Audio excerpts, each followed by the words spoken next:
What's happening, YouTube? Anthony on Power Rangers Lost Galaxy fan film with a brand new PRLostGalaxy2014 review. And today we're taking a look at Hasbro's Marvel Legends Spider-Man Far From Home upgraded suit Spider-Man figure, which feels like a re-release of a upgraded suit Spidey from the MCU that, you know, for any of us, again, for those who may have not gotten these figures, you know, the reason for these figures coming out and re-releasing and reissue is if you didn't get the figures back when they initially came out, you know, prior to 2020, this was going to be pretty much your chance. You can get one, you know, get some of this at like Walmart, Target, GameStop.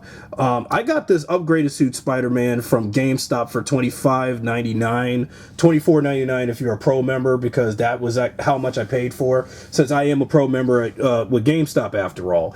And I thought, all right, let me get me this Spider-Man and get this figure, because since I have been collecting a few figures related to the MCU Spider-Man, definitely have to add into my collection, because I don't have no MCU Spider-Man stuff at all. If it was Sam Raimi Spider-Man or the Amazing Spider-Man with Andrew Garfield, you know, I could see that, because, you know, I like Tom Holland Spider-Man, but I don't have anything for him whatsoever, since with this being my very first MCU Spider-Man figure period in my collection. I know I should have started from the very beginning of Tom Holland's tenure of the, you know, as the wall crawler since Captain America Civil War, starting with his Stark suit from Captain America Civil War / Homecoming and so forth, and how, you know, other appearances he had the suit up until about Spider-Man Far From Home, and then he moved on to this suit until the midway through point of No Way Home, when he had this red and black upgraded suit. And now people are probably wondering about, like, how, like, you know, why am I getting this figure so late? This figure was out in 2019. You should have gotten it sooner. Well, then again, I gotta remember, people, 2019, I wasn't collecting any Marvel Legends figures or any other action figures that wasn't, you know, my favorite franchise. So you just gotta understand that, you know, it's just something that I needed to catch up on, because there's a lot of Marvel Legends, and even with remakes and reissues of figures that have come out back when I wasn't collecting Marvel Legends, and then there's like plenty of those figures out there to get my hands on and add to my collection, because, you know, Hasbro's been doing Marvel Legends for over, like, what, 15, 16, 17 years, knowing I hadn't been keeping up with the Marvel Legends stuff. I like the Legends line, and I like the collectibles they have for Marvel, and, you know, role-play items and figures themselves, but, you know, that's what makes this line so interesting to me. Because if it was, you know, my franchise and its collector line, well, yeah, no one cares about it as much. But Spider-Man Far From Home, I actually did like that film a little bit more than Homecoming, and I always did like this upgraded suit, because what struck me with this Spider-Man suit is that it's, you know, with the red and black color scheme, it did remind me a little bit of the unused red and black Spidey suit that Alex Ross, famous comic book artist Alex Ross, was, you know, going to plan to have for Sam Raimi's first Spider-Man back in 2002, which can also is like a playable skin in the PS2 movie tie-in game to the first Raimi Spider-Man, by the way. And but then fast forward to 2019, when Spider-Man Far From Home came out, they were going to do a red and black Spidey suit, and I actually dig the red and black color scheme, because after all, Spider-Man has always been traditionally red and blue, so red and black is no problem. Because wait until when I get that that advanced suit that Tom Holland Spider-Man had in Spider-Man No Way Home, with the red, black, and gold to it. So whenever I get around the integrated suit that he had for No Way Home later on. So with that being said, enough talk. Let's get to the figure. So here's the front of the package, featuring the movie logo of Far From Home. I was going to mix up No Way Home, sorry, with this one. Then you got, you know, Spider-Man as is, with a web and two hands, you know, where he shoots out webs. Now, I know you're probably also wondering that they probably don't even have a Tom Holland head. I guess I have to get any other figure of Tom Holland Spider-Man that could do. Like, even like some of the Marvel Legends No Way Home figures, you know, retro carded, and probably get a Tom Holland Peter Parker head to go to either, because, you know, Tom Holland has had so many Spider-Man suits in the MCU, and I'm thinking one of the figures I'll eventually get him and then place his head on several of his suits that he had, like Homecoming, the Homemade, the Iron Spider suit, this suit, the integrated, and then the suit he got at the very end of No Way Home, going into when Spider-Man Brand New Day does hit theaters next summer in 2026.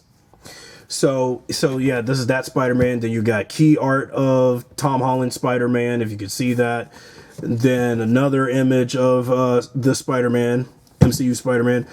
Then the back here features yet another render of him, and then details about his suit. Using the web technology he invented, combining with resources from one of Tony Stark's labs, Peter Parker builds a new high-tech suit from the ground up. Yeah, because again, spoilers for those who have not seen Avengers Endgame, going into Spider-Man Far From Home, so forth.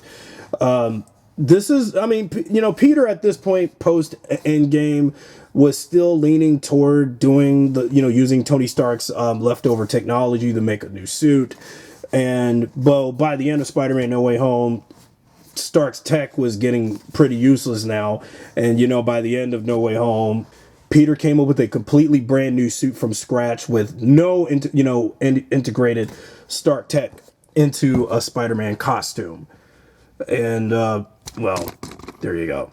So with that being said, let's take a look at this upgraded suit Spider-Man and give it all what he got. Okay, now that upgraded suit Spidey is out of the package, let's go over what he had only in that box.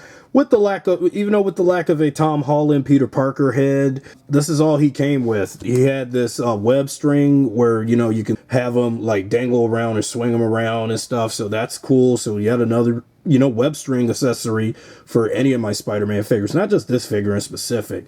But wait until I go over another Spider-Man movie figure next. Then what his default hands that he came with. So, you know, I thought that we would have one of those little spread out hands with his fingers, you know, out like if he wants to crawl on walls. But sadly, they never did do that, those pair of hands for the Spider-Man. But yeah, just these two hands to put on like the web, and that's about it.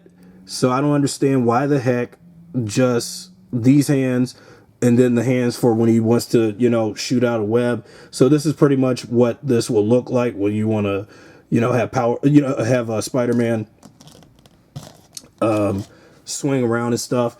And then speaking of, so here's on the figure the hands that he has for when he's shooting out a web, to shoot at Mysterio, or even during No Way Home with, like, you know, Doc Ock, Green Goblin, Lizard, that type of thing. So there you have it. And speaking of, you know, upgraded suit Spider-Man, I did said earlier that this is one of my favorite MCU Spider-Man suit designs, right? And exactly, it is one of my favorite suit designs. Now, there could be some problems with the figure. I noticed that for the abdomen area, you're not going to be able to bend the abdomen all the way, since they had to do a new abdomen crunch feature, I believe, you know, to figures like this. Because although I didn't have the original release of this from 2019 when Far From Home was out at the time, but this redo and reissue of the upgraded suit from Far From Home had some different tooling going on, which you can see. And yeah, because but of course this Spider-Man suit ain't supposed to have like transparent webbing, but the webbing is etched onto the suit from the mask and all over the red areas of the costume. And what I did like about this suit of Spider-Man is that, you know, you have a perfect balance of red and black. Because if this was, let's say, Andrew Garfield's, you know, Spider-Man suit from the Amazing Spider-Man 1, which is still one of my least favorite Spider-Man movie suit designs, you know, period, in my opinion, and it had all this blue, very to little red on the suit, it wouldn't be pleasing. Because, you know, I've said this before, like, if I ever was to get an Andrew Garfield Spider-Man figure from the Amazing Spider-Man out there, and I would have to critique how much I never did like the oversaturation of the blue taking up all the red, and knowing Spider-Man, every Spider-Man suit, even in the movies, has to have a perfect balance of red and blue, regardless, you know, how you design Spider-Man's classic look and iconic, you know, iconography and his imagery, and it's just, you really shouldn't be having the color that type of color take up over your primary color, because then the suit ain't going to be pleasing, and it would look gaudy. I guess that's just how I put it that way, because it makes the figure not, it makes the suit not want to be like one of my favorites in terms of Spider-Man designs. And when I look at like other versions of Spider-Man, even like the Insomniac games with like it's Spider-Man, where you add all you now starting to add the white to the red and blue. And I think that's probably why I wasn't really that huge on the Insomniac Spider-Man suit, is because that suit had like 3 different colors going on, and it looked pretty busy. I like the front and back spider design, and I do like the mask, and knowing Tom Holland's Spider-Man mask looks almost similar to that of Insomniac's from Spider-Man and Spider-Man 2 on PlayStation 4 and 5. And all things considered, but it's just in general, I've never been a fan of that suit from the games whatsoever. And whenever I play Spider-Man on PS4, and whenever I do get Spider-Man 2 on PlayStation 5, I usually use mostly the movie suits worn by Tobey Maguire, Andrew Garfield, and Tom Holland respectively during gameplay, because they give me the ultimate Spider-Man experience. And whenever cutscenes come up, and then there's like moments where I want to have that nostalgia going back to watching Toby and Andrew's movies. Tom's movies are more recent, so I don't think there's that much nostalgia yet until, let's say, give it another 15 years for like nostalgia for Homecoming and Far From Home crop up. Because Tom's Spider-Man movies were just too recent to have any nostalgia right now. It's Toby and Andrew's movies that have nostalgia, that nostalgia factor going on. So here's Tom's Spider-Man with, wielding a web, and he's about to take off and swing off and stuff like that. And I also have him posing like this for, later on for the sake of toy photography. And yeah, and one of the common things I do find that, speaking of with the web right all up in the camera, the web string facing like this to the camera, how like in the Spider-Man games, especially like in earlier games prior to like, let's say, Web of Shadows, anytime, well, this is mostly predominant with like the movie, the Raimi movie games and Ultimate Spider-Man. Anytime we see Spider-Man swing around New York, where is he swinging at? I mean, is he swinging up in the sky? Is the webs all up in the sky or something? Because it doesn't make any sense, from a video game logic, and let alone a Spider-Man logic. And I don't understand, like even just like look at this. Where is the web going from this direction, and how you're going to hook the web, and for him to for like, if he really wants to take off. And now let's do a pose of him looking like he's about to swing, and then do his signature swing, and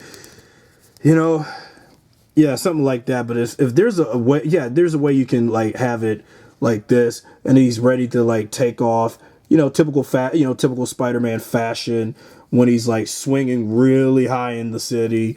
And well, even though that's the thing about Far From Home, but wait until Brand New Day comes out, and knowing we're getting to the point that after many movies of Spider-Man, even though Spider-Man always has stuff going on in New York fictionally, it was about time in the movies about the character where he would take his adventures beyond New York, rather than having everything go on in New York at once. And now here's a pose of Spider-Man swinging and like, I'm coming, MJ, or swinging around and just swinging stupid. But and so here's Spider-Man dangling like this and swinging. It's like, yeah, this is real cool. I mean, I wish I would get a bunch of these web strings like this, accessories for like the other Spider-Mans. I do have, of course, Tobey Maguire's, 2 figures recently in the Legends line. And whenever I get Andrew Garfield Spider-Man, I hope I get, like multiple. I don't know if I should buy multiple figures of this just to get this accessory piece and see where this goes and how the web swings. And so yeah, you have Spider-Man swinging, dangling around, and like and like this, and how like in the Toby movies when he would do this and then he does that kick to the camera like he's kicking people and just like kicking the audience in the face. And just like, and again, just like this, just like in Toby's movies, but this is Tom Spider-Man, not Toby. But this is exactly how he would swing when he wants to swing fast, and that's the thing. That's one of the few things I did like about Spider-Man, when in terms of the velocity and how, you know, how much speed and velocity is his web swinging when swinging around New York and stuff. So that's what I like about Spider-Man, because he swings fast on the webs, and that's what's so cool about Spider-Man. Why he's still one of my all-time superheroes in the Marvel universe, because there's just something about the good old webhead. So yeah, unfortunately there is not much to say about this figure. Oh yeah, I haven't gone around articulation. I've been talking about how he swings and everything and the different accessories. I know I'm getting a little sidetracked in this review, folks, so let's go over his articulation and then we're finished. Okay, so his head turns around all directions. Then okay, his head does have some good tilting going up and down. Neck doesn't move. This lower area, okay, you got the waistline to move around and, you know, turn that around. And then here's the abdomen crunch. And now the abdomen crunch is giving me a little bit of that nostalgia for the Toy Biz figures of Spider-Man that was like during Tobey's first two movies. Then the butterfly joints. The butterfly joints is pretty good on this. And I swear this figure for a reissue feels like a pinless jointed Marvel Legend figure, but the joints are well engineered. Then here's his elbow crunch on this arm, elbow crunch on this arm too. So you got some good elbow work and arm work on this Spider-Man. That's cool. Then you got the knee crunch. The knee crunch is what really impressed me before filming this review. So you got that knee crunch here, knee crunch here. Unfortunately, you will not be able to, actually, yeah, you can't do it. I thought there was going to be no ankle pivoting or, you know, foot turning or anything on this figure. Nope, I was wrong about that. And then here's some foot turning on this figure. So yeah, this Spider-Man really rocks, man. And you know, for first time owning a Tom Holland Spider-Man figure, it's pretty darn impressive. I really like it. I really like this figure, and it was definitely something I needed to add into my ever-growing Marvel Legends collection and Marvel Legends Spider-Man collection as a whole, since, you know, I used to have so many Spider-Man toys growing up when I was a kid, up until I was like, you know, a teenager. But I'm back to getting so many Spider-Man figures now more than ever. So in my last thoughts, this upgraded suit Spider-Man figure is pretty good. It's a really good figure. I definitely recommend it for any Spider-Man fan out there. So that's it for that review. So that's it for this review. If you enjoyed this, be sure to subscribe a video, hit the bell and notification when I put out a brand new review, video, whether it be a toy review, DVD review, any review really. And share this video with your friends. And whenever I do put out reviews for figures for like Marvel, Star Wars, Power Rangers, Transformers, and the like. Until then, everybody, thanks for watching.